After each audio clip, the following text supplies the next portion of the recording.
Well, good morning. It's great to see a bunch of happy faces and familiar faces, and it's great to be back here. And a beautiful day to be at camp, and can't ask for a prettier start to our season. So I'll be here all week and beyond. So it's great to be here.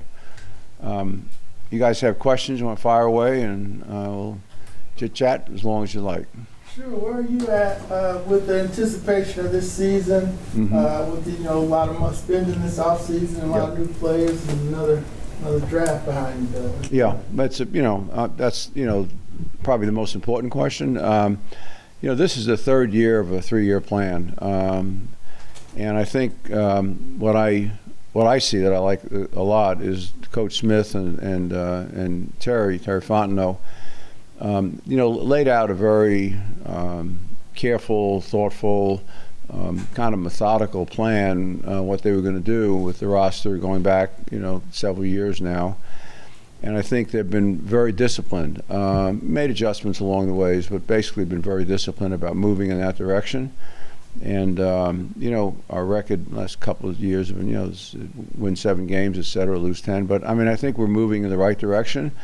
This year I expect our team to be even more competitive, if you will, with the emphasis on the defensive side of the ball during free agency and somewhat during the draft, but primarily in free agency. And I think we have as many offensive tools as probably most, if any, team in the NFL today. We got a lot of talent. Obviously, experienced offensive line that performed at a high level last year, and third most rushes in the league, and so it's I like where we are, and I like a young quarterback, and he people look at just the last 4 games last year and they say, well, based on those 4 games, but he really progressed from the time he came on campus here after he was drafted and had a good camp, and he's been a strong leader since he's shown up here, continued to develop. I think he worked well with Mariota last year. Learned a lot from Marcus, and he's a learner. He's got a lot of humility, and as the year progressed, he had an opportunity to play, and I think he played at a very competitive level. The last 4 games, each game seemed to be a little bit better. So, we feel pretty strongly that he's going to be our quarterback of the future, and we got to play games and we got to see, but we feel good about him. So. When you say that you're a 3-year plan, does that mean that, for lack of a better term, your kind of evaluation process of what Arthur and Terry have done kind of more starts now, or? No, I think it started 3 years ago. When you have a plan, a business plan or a football plan, whatever it may be, how are you performing against that plan over time? And I think that they made the moves, and some were difficult, professionally and personally. But they've made the moves they've had to make over the last couple of years, and I think they got us in a position now where I think our team is going to be even more competitive than it's been in the last couple of years. I think they'd be disappointed if that was not the case. I'd be disappointed. Our fans would be disappointed. So I feel good about the direction of where we are. We have to play. You got to avoid injuries, and all of that kind of stuff. But we're in a division that is going to be competitive. Everybody says, well, it's one of the weakest divisions, but 22 years owning a team in the NFL, you realize that divisions that start out, apparently not so strong, end up by the end of the year being very strong. So, there's going to be a lot of competition, but I feel good about where we are. Arthur, for a franchise who I believe hasn't been above 500 since 2017, what does a successful 2023 look like? Yeah, that's always a question. It's the same question that my family asks me. My kids don't ask me anymore because they have their own opinion. But I expect us to certainly win more games than we've won the last couple of years. And where that puts us and what number that'll be, I'm not sure. But we go out and get ready and play every game as hard as we can, and with the talent that we have now on both sides of the ball, we ought to end up with some pretty good results. When it comes to the conversations that you had with Terry and Arthur when they first got in here those first couple weeks, how much does the culture that they have established now mimic what they told you then? I think the culture that Arthur and Terry both have put in place here are ones they've given evidence of before. It's one of the reasons we hired Coach Smith. We knew his history, going back to Washington, going back to Tennessee, and we spent a lot of time with him before we hired him. I mean, there were a number of interviews and did a lot of reference checks, and so we understood kind of culturally where he was coming from, and that was very important. It's one of the worst things you can have in any organization. Cultures that are going in this direction, they never work well in football and in business or in life for that matter. So relationships. So I think our culture did match. Terry, we had demonstrated 18 years in New Orleans. He was working for a great organization and one of the more seasoned general managers in the NFL. So Mickey Loomis has done a great job. I remember Mickey called me after we hired Terry and had a bunch of really bad words to use initially, and he started laughing. He said, 18 years, I groomed this guy, got him ready for my job. Now I was just thinking about retiring. Now I can't retire. I got to go do it all over again. But so Terry's been a blessing as well, and the fact that he and the coach work so well together, I think, is a really big deal. Doesn't mean they agree upon everything, which is actually part of our culture, that you shouldn't agree upon everything. Doesn't mean you don't have respect for each other, but you want to listen to each other and make sure that you develop all ideas and what have you. So they've developed a great bond, and I think you can see that this offseason in particular, where we finally got out of the dead cap era and the salary cap restraints, and we were able to use some money in free agency and move some players around, and it's interesting with Coach Smith. I mean, I at some point he's going to get bitten in the fanny, because you're going to find a player that was positioned in one place and say, when it comes to renegotiating his contract, you say, well, actually, I'm not that, I'm this. And so that positionless attitude may end up coming back and be interesting for him. But I think his creativity, you see that with number 7, but you see it really throughout his last couple of years, his ability to use players in ways that bring out the best in them and create problems for the defense, I think, is really important. And I love our new DC. I think his attitude is great. He, obviously had a high level of production in New Orleans, and we know him well. So we're happy to have him here, and I think the players are happy to have him there as well. You mentioned positionless, but the conversation right now in the league around running backs and salaries. Yeah. You're nodding your head already. I mean, where do you come down on that? Because some of your colleagues have been pretty vocal. Yeah, I mean, I think my own view is that if you look at a kid like McCaffrey, he's he's a running back, but he's caught 80 balls in the last couple of years, and there's other guys like him as well. So they have a different dimension, a different value than somebody who's just a running back. So I think that you have running backs that are used creatively, et cetera. They're creating more value for themselves and for the team. So I don't, I think it depends on the player, not so much the position, and how the player is used and how the players, maximizes their talents. So I think, this is a free market system. So the players are taken care of. They're obviously our partners, and they pretty much participate in 50% of the revenue of the NFL. So it's split. It changes by position. So you have, the quarterbacks obviously continue to move up the ladder. It was interesting. I had a conversation with Steve Bartkowski a few weeks ago about something else, but he told me, he said, you won't believe this. I said, well, what is it, Steve? What is it I won't believe? He said, I said, after Matt got his last contract, Matt Ryan got his last contract, he said, I texted Matt, and I said, you will make, in your first 3 games, more than I made in my 12 years as an NFL quarterback. So you talk about, inflation in the business, and, Steve was one of the great quarterbacks, not only in our franchise, but, in the league, and, was a Pro Bowl player and a great football player. But so you're dealing with all kinds of equations now that move in different directions, and I think I think running backs that are used creatively and become an important part of the offense, they're going to be paid more, and then other ones probably paid a little bit less. Is it fair to say that you would be against any changes to the structure of the running back contract, salary? We've seen lots of. It's not a matter of structure. I mean, that's all dictated by the market. It's not dictated by an owner. It's really whatever the market is. You get X amount of dollars that you can commit every year in a salary cap. We're right at the last nickel of every year in terms of salary cap, and it's up to the coaches and personnel department to determine what's the best way to invest that money. It depends not only on the players, but the system that you're in and how the coaches use them. So certain systems, players are used more significantly in certain ways that maximize their contributions and their value. Other coaches use them a little bit differently. So it's not really a one size fits all. It's going to be kind of like you have to look at each individual situation. So. But players have different values to different teams, and much of it does depend on the system they're in, beyond their own capabilities.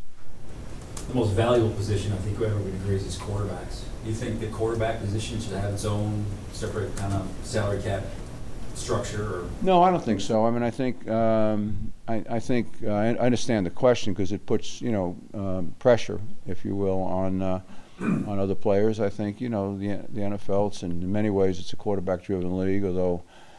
You could argue that from many standpoints, I think teams that have really good quarterbacks, maybe not the top 2 or 3, but really good competitive quarterbacks that have, great running attacks and good defenses are going to be very competitive throughout the year. It's just kind of what the market is, and you just have to adjust within that market. But I think the cap number is a sizable number. It's basically 50% of the revenue of the NFL, and the revenue of the NFL continues to grow because of the popularity of the game, not only nationally but internationally now as well. And so I think I wouldn't have a separate category for quarterbacks. Arthur, how relieved is the ownership groups around the league about the Washington situation being settled with the fine and the new ownership from the Well, I think it's relief. I would say. It's probably the best singular word I would use. It's gone on for a long time. Dan was the owner. Snyder was the owner there for 24 years, I believe was the correct number. And, it's a storied franchise. One of our close friends is Coach Gibbs. As many of you remember, Coach Gibbs was a limited partner of mine for some years until he went back to coaching. So we were always close to Washington and close to Coach Gibbs and what was going on there. And so I think that given the more recent history with Dan and the franchise, I think it's really the best thing for the city of Washington, for their fans, and for the NFL. So I certainly wish Dan and his wife, cancer survivor, lovely woman, and their family really well in the future. So, and I would say that's true across the league. But we have a great new owner in Josh Harris. He's experienced. He's got great business skills. He's owner of professional sports teams. He understands the nature of sports and fans and players. So I think we look forward to working with him. Got time for a few more? Internationally, kind of getting ready to go to London again. You got the relationship with Germany. Yep. What's the hopes for growing markets? And your brand internationally. Well, I think we take one step back and look at the brand of the NFL. So we have it's 330 million people living in America, and there's about 8 billion live on the rest of the planet, including the population of America. So the NFL has a lot of room to grow its game. And obviously there are other sports. Think about basketball and soccer and other sports that have done that very effectively. So I think for the NFL, the future is bright. I think every time these 5 games we played last year and 5 more again this year, and probably more in the future, they've been sold out in minutes, not hours and not days, but in minutes. You attend the games, the fans know what's going on. They know who they're rooting for. It's kind of interesting when you go to one of those games. You see every uniform. Every jersey. It's amazing. It's not like one team. You see 32 different jerseys. It's very impressive. So I'm very optimistic about where the NFL is going from an international standpoint, and so we'll continue to support that. And I think our opportunity, we have a huge fan base in Germany, which frankly I wasn't totally aware of. I don't think that Mercedes-Benz, our title sponsor at the stadium, was aware of it either. So we're going to take full advantage of that. We did a USO tour again this year, and the coach and others, they visited with our fans in Germany, and so we're going to continue to support that relationship. And it wouldn't shock me if one of these years we end up being asked to go play in Germany. You've had different coaches and GMs. You've had different coaches and GMs since you've been here, obviously. Yeah. Do Arthur and Terry operate any differently from past front offices or football? Yeah, I think that's a really good question, Jeff. I think they operate a little differently because they have so much respect for each other that if they feel a level of tension or pressure on a decision, whether it be a player or whatever it may be, between each other, they really don't kind of force a decision. They won't try to overpower their colleague. And so I think that's a very healthy position to be in. So they'll debate stuff, until the moon comes home, or until the cows come home, I guess it is. Horses maybe, because I'm thinking about my ranches. Yeah, 2.25 horses, but until they all come home. But after they do that, I mean, if one can't convince the other, they have enough respect for each other not to say, well, I'm the head coach or I'm the general manager and what have you. So I think that is it's a pleasure to work in that kind of environment. But they're not afraid to debate, and they do have their differences. And they have to work those through, like we all do in business sometimes. And has your role in that changed at all over the years? Not really. I mean, we have a culture which is, it's one of the beauties of all of our businesses, whether it be our PGA business or our ranches or our football, soccer team, whatever it may be, or stadium, is that the culture is the same. So we encourage healthy debate. We encourage differences. We encourage people to speak up and speak out, and to represent their feelings and what have you, and to be listened to, and to be a better listener than a talker.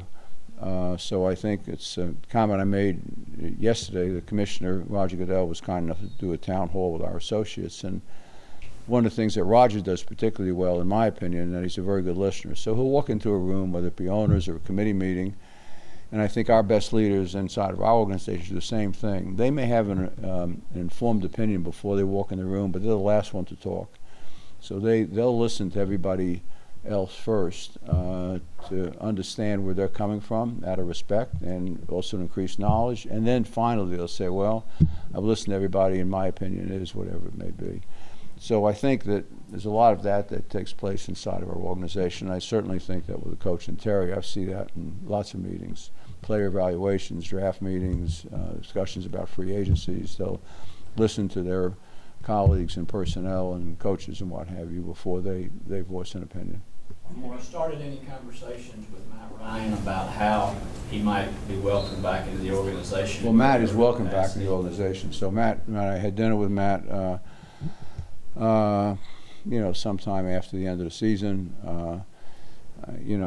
I have 6 children, so if I say Matt's like the 7th child to me, in some ways it's true. I mean, he's 2008, and obviously a storied quarterback and a storied leader and player in our history of our franchise, which goes back to 1966. So we love Matt. I think he loves Atlanta. He loves the Falcons, and I think that when his playing career is over and over, whatever that officially becomes over, I think you'll see even more of him. We have a great relationship with him, and I wish him more luck now with his new role with CBS. I think he'll do great at it. He's articulate, but you can be articulate and not smart. He's really smart, and he's articulate. So I think he'll do a great job for CBS. Talk a little bit about Washington. You talked a little about some other situations around the league. Do you have a succession plan at this point? What is other things? Yeah, we are required. Every club is required to file in July with the league office a succession plan. It's not published. It goes through the finance committee, of which I'm a member. Ends up on Roger's desk, and his files really only. But it's reviewed, and our plan is to certainly keep this franchise in our family for as long as we can possibly see. I'm blessed having children and other folks that are very talented connected to the organization today. So we want to make sure that Atlanta stays in Atlanta, and we continue to run the franchise in a way that, you know, our fans and our sponsors and you know, our everybody connected to the team feels like we're doing the right things. Thanks, guys. Okay, thank you all very much.